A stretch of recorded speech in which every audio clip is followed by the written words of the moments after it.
everyone, and welcome back to the Whole Woman Podcast. I'm your hostess, Sanika, and remember, on this podcast, we address issues that seem common, but they could use a little more dissecting. So, whether it be love, life, family, finances, you name it, we're going to talk about it so that we can become better and not bitter. And as mentioned, this podcast here is for just about anyone who's going through life, whether it be young or old. But essentially, I do cater to my ladies because on the Whole Woman podcast, we're addressing the matters of the mind, body, and soul so that we can bloom and learn to become whole. Now, as per usual, we're going to dive right into this piece that is centered around today's topic. So let's go. Where do I start, Lord? You already have my heart, Lord.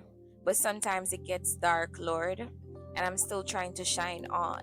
I'm not the standard, not what they're looking for. I try to be what I know, but it feels like they need more. I know you've got a plan. I know I've got a purpose, but I can't walk it alone. Lord, I need your hand.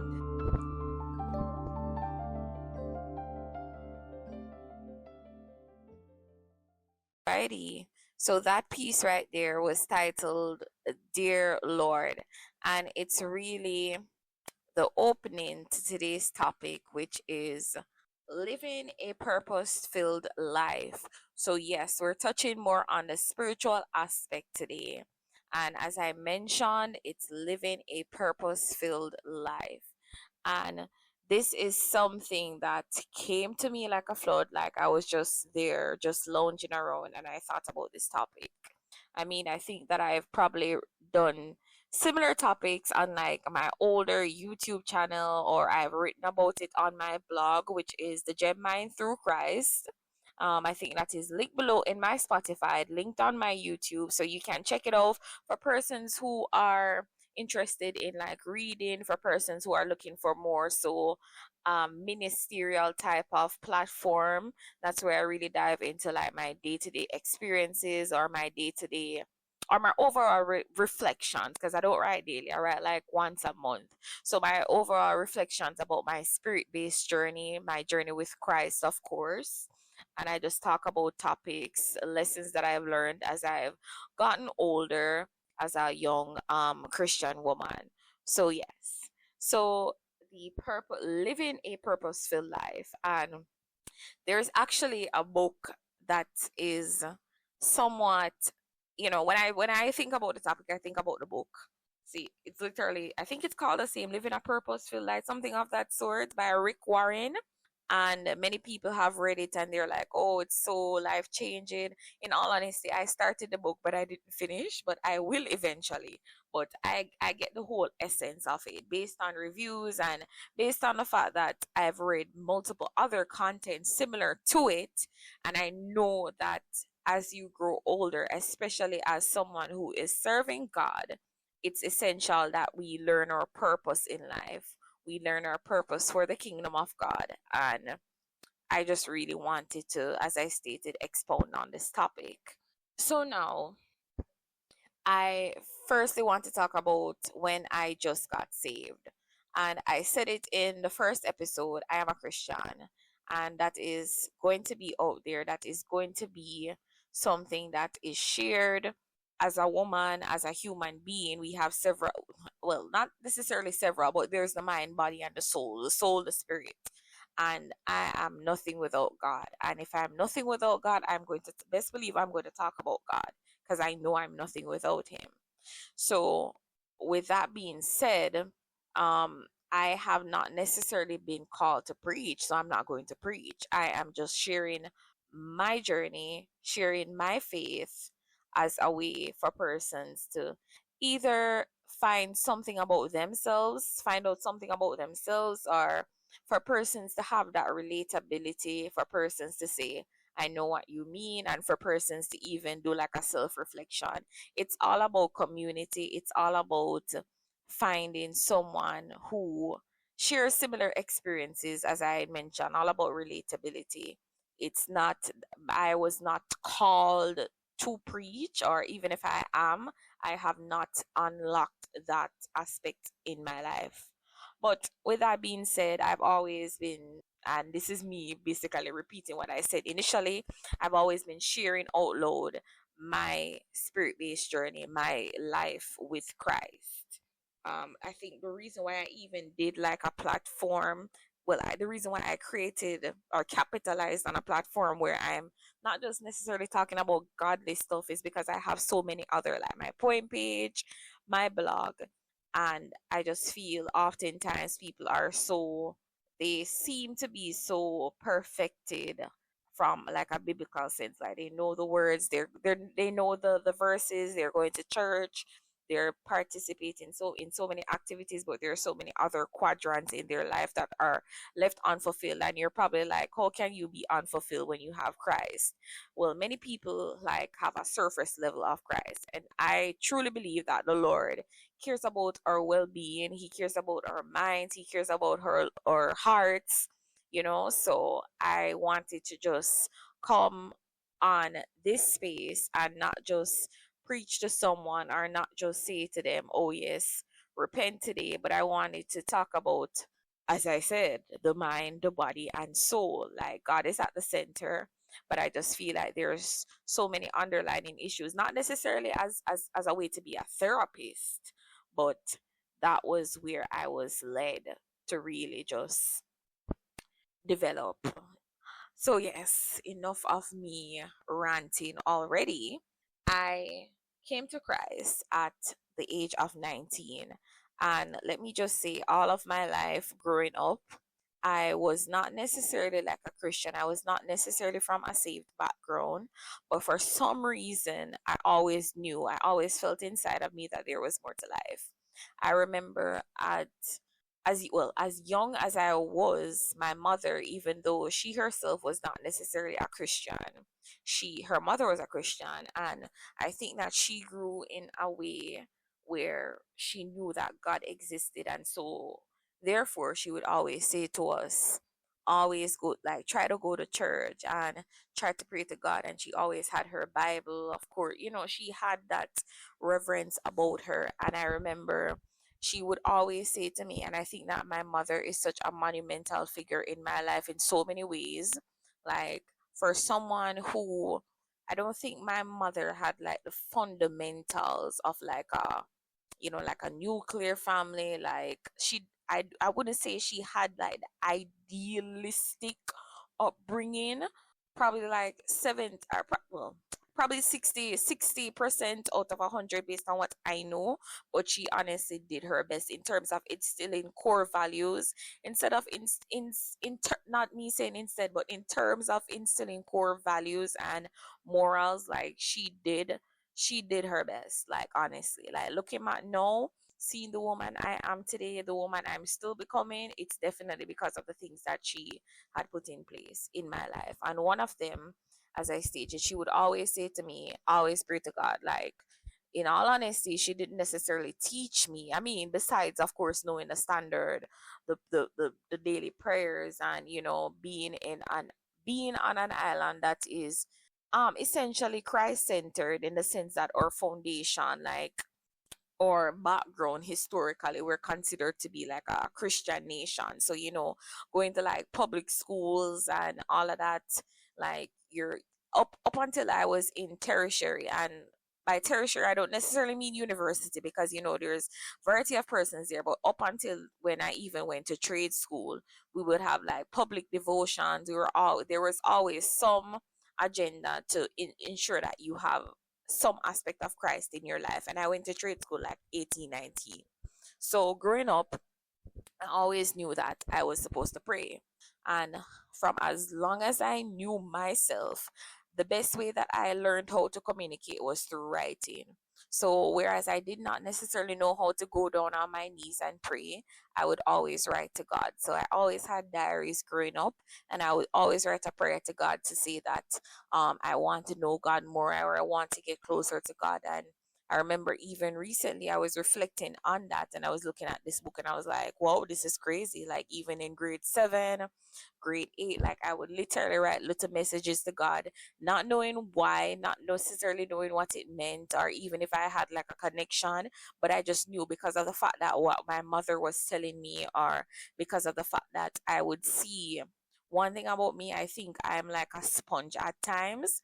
And if I did not have such like a strong personality, I think that I would have honestly strayed a few times. But I was very observant about how Christians carried themselves. Like, I would look at Christians going to and from church, and I would think to myself, whoa, these people are untouchable. Whoa, these people belong to something. And even though I didn't necessarily understand Christianity or what Christians stood for, but I remember from a younger age always observing them and thinking that they have something.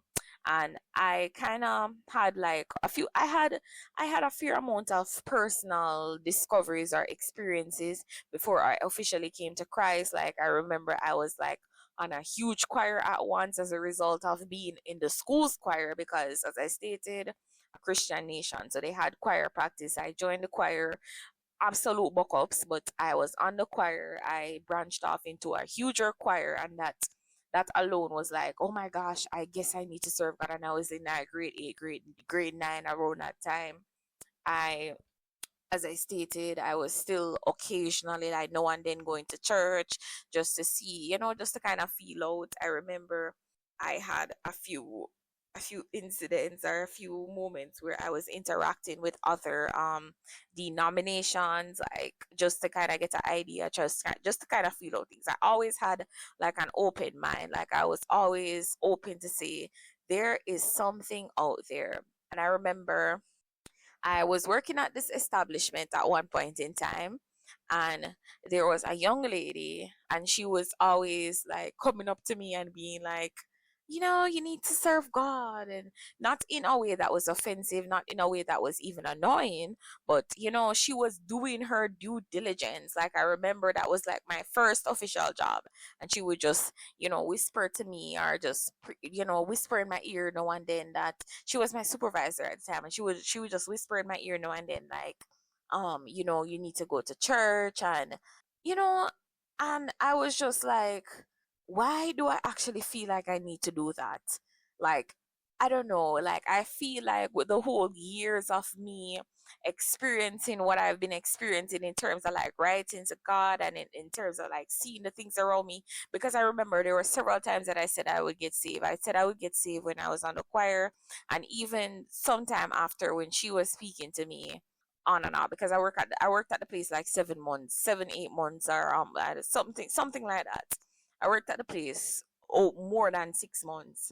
And I remember at one point in time, I think I was in a little relationship, and I remember saying to, I was a young girl. I remember saying to the person, like, I feel like I need to serve God. Like, I need to serve the Lord. I need to serve the Lord. Of course, you're young. As I stated, I was literally like 18. So I put it aside, but something deep in my heart, like, was telling me, like, this is not over. Like, I don't know. There was literally God in my heart already telling me it's almost your time. So it's so important for me to even establish what I'm establishing now, because the way how I got saved, it seemed very impulsive. So I remember going to a different parish, and it was New Year's Eve. So now, me feeling like I honestly feel like I lived a what is called a goody two shoe life. Like, I dated after high school. I did things by the book. In a way, in a sense, I was on the straight and narrow from a very long time. Like, I always knew what I wanted. I did well in school. I left school. So I was saying to myself, this is my time for the world to see that I'm beautiful. Like, it's my time to shine. It's my time to go out there. Not necessarily live young, wild, and free, but I just felt like I was not necessarily cloaked up, because I felt like after a time when my mother realized that I was someone she could trust, she allowed me free reign to an extent. So I didn't necessarily feel I wasn't even interested in doing typical things like other young girls, to be honest, because I knew what I wanted, and that was to graduate school, get all my CXCs, which I did. Like, I had from a long time a very strong mindset. But, of course, you're young, you're still curious. So I was like, I need to live my life. I need to live my life. You know, I'm not gonna get saved. I need to live my life. So I remember going off into trade school, and as I mentioned, trade school, which is hard, by the way. I remember going there, and they had such like a strong foundation when it came on to like having general devotions. And at one point in time, I was like, am I still in primary or high school? Because I never knew. Me coming to a hospitality college, I would be literally having devotion, and I was like, what is going on here? But of course, it's fine. And I mean, like, even when you didn't have general devotion, it was always emphasized that you should have in class devotions. And that was like a surprise to me. Not because I hated it, but I was just thinking, okay, I thought that schools didn't do that. But nonetheless, it still contributed to my life a lot, because I realized that most of the persons around me, whether they were saved or whether it is that they had some running with God, like everybody had they had some connection or some history with God. I think I was the only person who didn't necessarily like come from a church, who didn't have like a church background. Like, I was curious, and everybody around me was like, yeah man, we know God, or I used to go to church, and I was just like, whoa, how does that feel? Because I remember, like, honestly, people, when we were praying, when we were like having praise and we were in tune, like, and I just want to say as well, even though at that point in time I was 19, you, of course, as most tertiary schools would go, you don't necessarily like have an age limit. Like, people were older, but everyone there had like something. I think there were like 14 of us in the class, and everybody but me, I think, probably me, one or two. I was one of them that did not have like a relationship, like a direct relationship with God, or necessarily knew God for themselves. And that further like just lit something inside me. Like, I was curious. So now it was the December after starting that school, and I remember going to, as I stated, a different parish, and I was staying with some family. My aunt had gotten recently saved, and I was saying to myself, first of all, I'm just here for like a week, then I'm going back home, because it was just tradition. You spend some time with your aunts or your uncles, and you go back to country, as most city people would call it. But I had plans. I was gonna go out with my girls, because you're not gonna hold me down. You're not gonna steal my youth. So I remember telling my family, like, I remember telling my grandmother and my auntie, that I'm leaving. And they were like, you're leaving? And I'm like, yes, girls, I have to go. I have to go back home so I can be young, wild, and free. Young, dumb, and broke. I need to do that. So they were like, really? You're leaving? And, we had a good relationship. We had a fairly good relationship. And I remember just thinking about it, and something said, just go to church with it. Because, well, I don't know if this is international, but I know that for most Caribbean or Jamaica, because I'm Jamaican, but we have watch night services. So we call in the new year by going to church, and this was 2007, this was 2016, and going into 2017, like the new year, I think it felt like on a Sunday. So because it fell on a Sunday, you had to do it 2 days. You had to do it on a Monday, because for some reason we don't recognize holidays on weekends. I don't know who came up with that, but that was the year 2017. So there I went to church with my auntie and my other family members. And I remember instantly as I went into the church, the pastor was like, welcome, sister. After being introduced, because of course it was my first time going there and all of that. And in all honesty, I think that there was a lesson preached by I remember specifically the lesson that was preached by one of the sisters. She was saying, you might leave and you never know what happened. And it wasn't necessarily fear, because I know that oftentimes people say that they're how should I say, like, they're almost pressured by fear, and that is why they get saved. But it wasn't necessarily that case for me.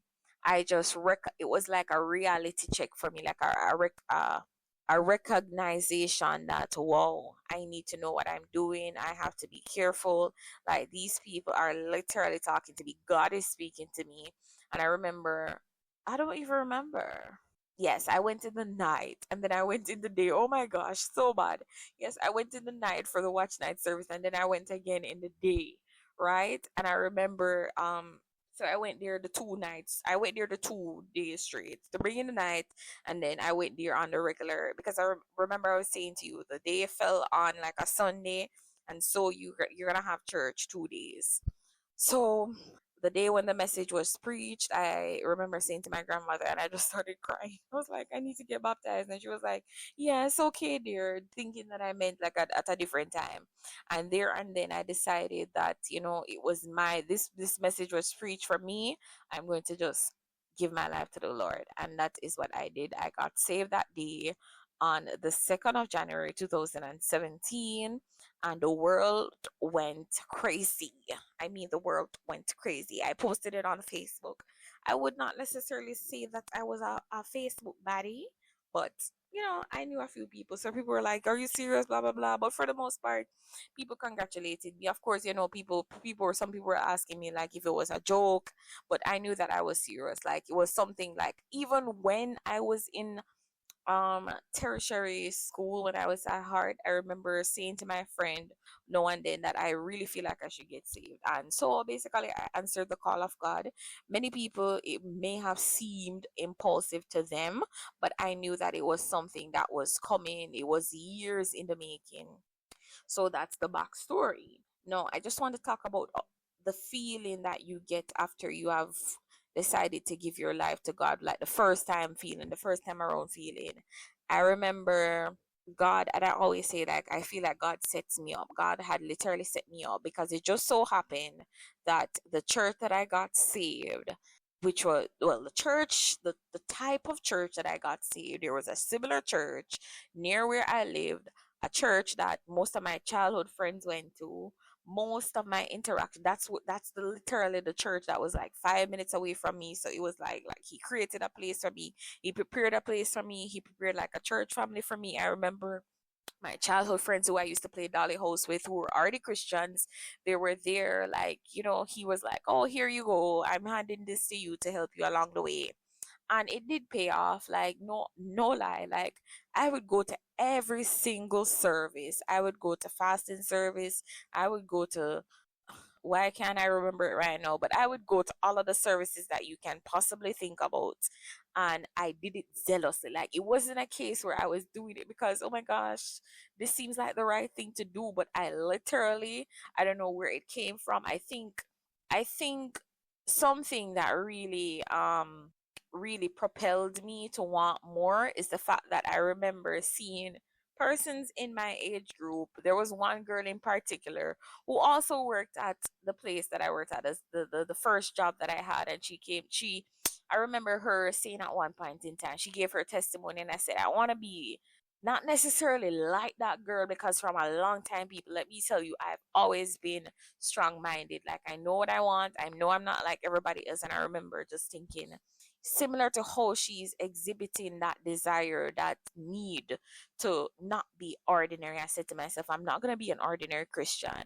So if I'm not going to be an ordinary Christian, that means I won't backslide. Like, that means I'm not just going to sit and do nothing. And I remember going on my journey. Let me tell you, it wasn't necessarily fast, the things that I did, but God definitely allowed me to really and truly serve. Like, I remember like a year after getting saved, because as I stated, honestly, it was by association. God literally favored me with people. I was serving on committees. Like, I was, I had the ability to actually do things for the kingdom of God, and I was honestly like happy. I'm not saying I did not have my downtime, because trust me, when it comes on to fitting in, I'm like a jigsaw puzzle, and the puzzle that I'm trying to fit into, it's not jigsaw. I don't know what other puzzles there are, but I'm a jigsaw piece. The puzzle is not jigsaw. So for I had my moments, but I'm not talking about the moments where I had downtime in terms of like the shortcomings. I'm talking about the moments where I really said, yes, I'm doing what seems to be like a Christian lifestyle, like I'm living like a Christian. I'm going to services, I'm serving the Lord, I'm excited, I'm learning about the Bible. Like people, like even if there were eras where I could definitely grow more, for the most part, I was definitely, as a young person, like people, I was doing what the standard. I was not necessarily, probably appearance wise, and this is like a whole other topic. I was not necessarily the standard, and I'm not even talking about dressing. I'm talking about being perceived, but on the surface, it may have looked like, oh my gosh, she's oblivious. She doesn't know what's going on. But for persons who really knew me, I was enthusiastic. I was always ready, always alert. I was always giving a helping hand. I literally said to myself, I was not bored. I was single. I was saved. I was active. I was young. I wasn't doing drugs. I wasn't going to the clubs. I was like, I had it on a pot. Not saying I didn't have my moments, but for the most part, trust me, I was doing what was needed to be done. And I honestly can say, looking back now, I had a zeal. I remember at one point in time, I was looking at this YouTube video of myself where I was literally there. It's not on my channel anymore. I don't know if I'll ever bring it back. But I was literally there talking about how to survive as a young single Christian.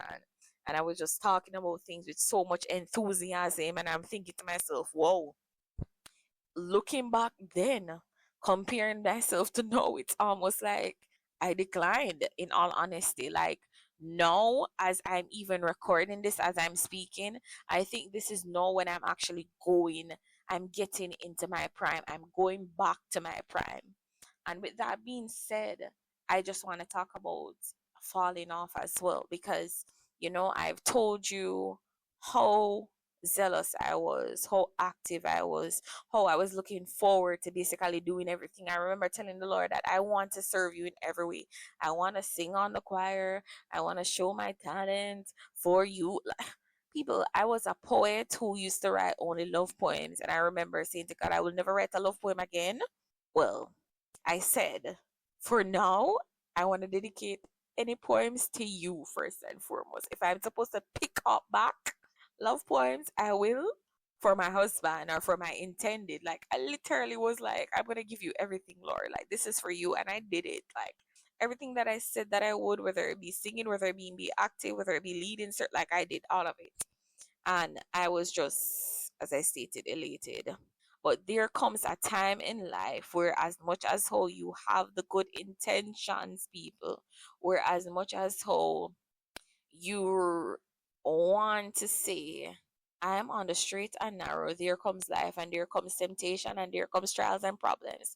And the Bible has said it, and I'm going to say it as many people have said it. The spirit is willing, but the flesh is weak. And when the flesh interferes and when life interferes, sometimes you find yourself falling off. And I fell off. And this is not the fall off topic. Like, this is not the episode where we talk about falling off, but I fell off based on many things. And when I say fell off, I never left the church. Like, I never threw in the towel and was like, oh, I give up. No, it's going on. Not me not knowing how to do math. Is this 7 years? 2017 to this is 2015. But I've never like willingly thrown in the towel, but there has been moments where I have literally short circuited, I have burnt out, I had started to question, I had no desire to do things that I used to do in terms of like servicing. And it wasn't even a case where I felt like I performed, like it wasn't necessarily about performing, because one thing about me, I always tell myself this, and it's something that said a lot. Only what you do for Christ was last. For only what you do for Christ will last, and that was something that I wholeheartedly agreed with. Like, I always say to people, hanging out with friends is fine. Hanging out with friends in the world is fine, but when it is that you're possibly going to encounter like expletives, you're going to possibly encounter drinking, drugs, compare it to a night out with friends who have the same God in mind, who have the same purpose in mind. Not saying that it's always going to be peachy clean and nice and easy, but you're going to be left feeling more fulfilled, more refreshed. Like some of my greatest moments with my friends is literally us crying out at the altar, like just, reaching out to God, like, or youth services, things like that.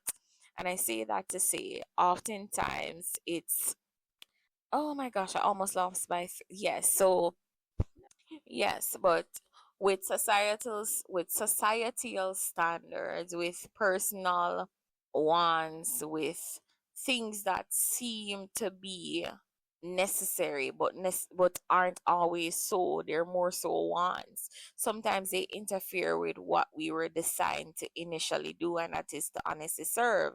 Because no matter what you do, no matter how older you get, like the humans that we are, like our bodies were created to worship, like our innate nature is to worship. It doesn't necessarily mean that we're always going to worship God, but we're always going to have something at the center of our lives. And I feel as if the more that we dive into things, the more we like get exposed to education, the more we get exposed to things that seemingly look good, like materialistic aspects, like we start to crave more, and oftentimes we have uncontrollable cravings. So you realize that being a CEO can open so many doors for you, and then you start to lose yourself, you start to lose every other aspect, and you put the position at the forefront of your life.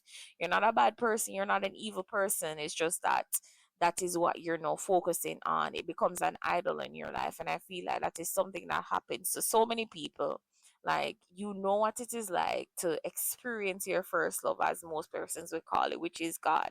But then, because of the fact that this battle, which is not against flesh and blood, but against the principalities, against spiritual wickedness, as the verse says, like so many other entities that are out there, we oftentimes find ourselves on paths, in tracks, on tracks that you didn't necessarily see coming, and they blindside you. And I myself had that ordeal. I had it with emotions, I had it with experiences, I had it with human aspects, like friendships, relationships, where I thought to myself I was doing what I needed to be. I was doing what needed to be done. I let down my guard, and then I fell to like focusing on other things. I more so life had me distracted for a while.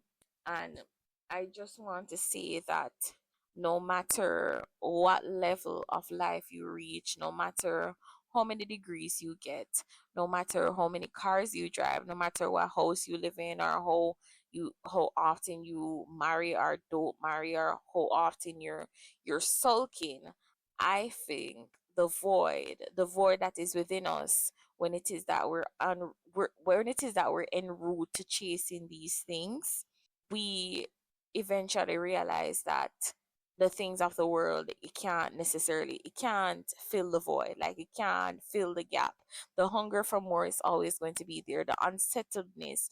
Oftentimes you see people in so many positions, like positions that even ourselves, some of us Christians crave for. And you'll hear them like have a point in their life when they testify about emptiness, or they testify about feeling lost, and you're like, you have, let's say, a good looking partner, you have money, you have a house, you have a car, you do not hunger. What else could possibly be missing? And that is the whole idea of mending your soul. The thing about it is, when it is that you cater to something that is the most pivotal aspect of the human body, because the thing about it is, when your flesh fades, the only thing that will live on, if it is that you do it right, is your soul that is within you, your soul, right? Because when we're aging and we're growing, and it says, though the outer man perish, like the inner man basically still continues at times. I feel as if the reason why oftentimes many of us are in positions that seemed prestigious and seem to be all that on a bag of chips, but yes, we're feeling empty, because we have either lost our walk with God, or we lost the connection. And I'm not saying that Christians don't have problems. I'm not saying the minister. I'm not saying that I don't know, I can't think of another position right now, evangelist and whatnot. I'm not saying that they don't have issues. But I'm talking about when it seems as if all is well, when it seems as if everything is at the full center, when it seems that everything is full circle, and people are still having that dreariness inside of them, they're still having that need, that want. What exactly could they really be craving for? What exactly could they be searching for? Because even myself, and I have to just bring it back to me, because this is not only me using public knowledge or knowledge that can be accessed just about by anyone, but I have to put it on a personal perspective. Like, I will literally go through, I will feel as if I've done all of the activities in the world. I'll feel pretty, I'll feel filled in terms of having food. I'll feel um as if my is it endorphins, is that, I don't know which one of the happy, which one is the happy job, but I'll feel as if all of the chemicals that to be released are released. But yet still, when you get off of that high, there's always like a lackluster feeling. The thing about it, people, and I'm not saying that you're supposed to drown yourself in routines like biblical, well, I don't want to say biblical routines, but to drown yourself in things that you don't understand, or things that you were not called to do. Like, God never said to you that you were supposed to be a pastor, and you take it upon yourself to say that you're going to preach. Or God never told you that you were supposed to minister through music. It's just that you happen to know how, you just happen to be familiar with like the instruments and whatnot, but he called you to serve, and you get up and you play music, then you realize it's not for you. So I'm not saying that you're supposed to put yourself in a position that you were never ordained to be in, and I mean spiritually ordained, not when the persons declare over your life. But what I'm saying is that when it is that you truly know what you're supposed to do, it makes a whole lot of difference. Because when it is that you're not walking in that purpose, you find ways to not only occupy your mind, occupy your spirit, or I don't even want to say occupy your spirit, but soothe your spirit. But it benefits you in so many ways. Like, they always say that the devil makes time for idle hands. And when it is that you're walking in your God ordained purpose, when you know what it is that God wants of you, whether it be something that is traditional, like singing or ministering, or whether it be something simple, like ensuring that you're opening the church doors, ensure that you're cleaning the place, to ensure that everything is organized. Like, it takes a weight off of you. Like, someone can be distressed, someone can be going through rough times, hard times, but because they have peace, the peace that is attained when it is that they know that they're connected with their savior.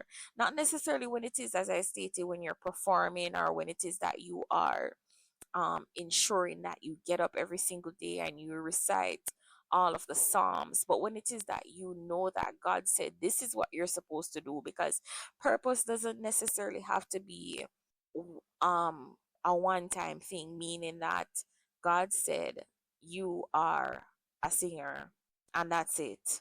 Like, it could be just as much as purpose, but as well as will, like what the Lord has willed for you to do. Whether it be that he said to you, today is the day that you're supposed to fast. Whether he said to you, today is the day that you're supposed to give. Like, things that you know that the Lord has called you to do, and you try to sidestep it, you try to go around it, you try to avoid it. But as soon as you do it, or before it reaches to a boiling point, you do it, and you're left feeling like superbly fulfilled. Like, fulfilled to a point where you can say to yourself, like, not even the sweetest chicken, not even the most refreshing alcoholic I mean, some alcoholic beverages can be refreshing, and I did not just tattle on myself, but that's just the truth. But yes, it's not about what the worldly pleasure the pleasures can give you. Because the thing about pleasure, similar to feelings, they're fleeting. But the things that restore your soul, like you taking time out to say, okay, then tonight is the night that I'm going to read this chapter. Eventually, as a result of you reading that chapter, either the word seeps into your heart, the word comes up at a later date, or you have like a realization, a moment in time where you say, oh, I remember reading that, and you just get like this warm fuzzy feeling about you have a sense of peace, like you're able to sleep at night, things like that. I feel when it is that we are honestly aligned with what God wants us to do, I think that life becomes not necessarily easier, because I feel like easier is even subjective, in a sense that one man might say that's a heavy load to carry, and the other is like, I don't know what you're crying for. So it's not necessarily easier in terms of there won't be issues, but it's almost like the peace in your soul, you only get that type of peace when it is that you know that you are listening, like you're wholeheartedly listening, like you've allowed your soul to connect with God, you've allowed your spiritual mind to be revived, to be revitalized, beyond just looking cute, beyond just drinking, beyond just eating. You've allowed the Lord to just work in you, and you realize, whoa, walking purposely, like doing the things that God said I should do, or doing the things that God would want for me to do. Because remember, at the end, as it says, we're all going to give an account for our lives, like every single thing that we do, all of the moments. So it's not even like, God is so amazing, because imagine your soul is crying out and it's benefiting you now, if it is that you do what should be done, and it's also going to benefit you later when the Lord says, well done, my good and faithful servant. So like, we're getting multiple benefits, both here on earth and then in the past life that is to come, if we make it in. So I think that essentially encapsulates what I wanted to talk about, and that is the whole idea of living purposeful. And let me just tell you, I oftentimes say to my friends as well, like, sometimes we're not sad, sometimes we're honestly not even, we don't need to do anything else. Like, we don't need to necessarily get a new job, we don't need to necessarily move. Like, I always say to people, like, the reason why I'm miserable, the reason why you see me like at work and I'm like, oh my gosh, I'm not even here, is because I know that I'm not doing what I'm supposed to do. I'm not walking in the authority that I know that I could walk in. I'm not serving the way that I know that I can serve. And it's not necessarily a matter of even laziness. It's just sometimes it's the fight. It's the fight that you're in. But I just want to encourage persons as much as possible, as best as we can. Try to find what your purpose is. You can read the book that I mentioned at the start. I've heard that it helped so many people in trying to, well, in coming to the realization of what it is that they need to do, but as well tap into God, like continue to reach out to God, tell God to show what your purpose is, what you're intended to do, and see how much of a difference it makes in your life, see how much of your spirituality it enriches. Like, people, I pray that there will be a day, even for myself. I know that there will be a day, and I'm working on it right now as we speak. Like, we have to speak life. Like, I'm working on it. I'm working on ensuring that my purpose is not just a thing that is in my head, but it's an action that is actually carried out. It's a lifestyle that I have to live. I know my purpose. Many of us know our purpose, but are we walking in our purpose? Okay. And with that being said, that really is the episode for today. I hope it helps someone. Please feel free to leave a comment. Feel free to subscribe, and feel free to tune in for more. Don't forget to follow me on all platforms. As I stated, I have a blog, talk about my Christian life in more details. I reflect on it a lot every month. It's the Gem Mind, linked below. Follow me on YouTube, which is Nika Gem. Follow me on Instagram, Nika Gem, and on TikTok. Until next time, this is the Whole Woman, where we are addressing the matters of the mind, body, and soul, so that we can bloom and learn to become whole. Bye bye.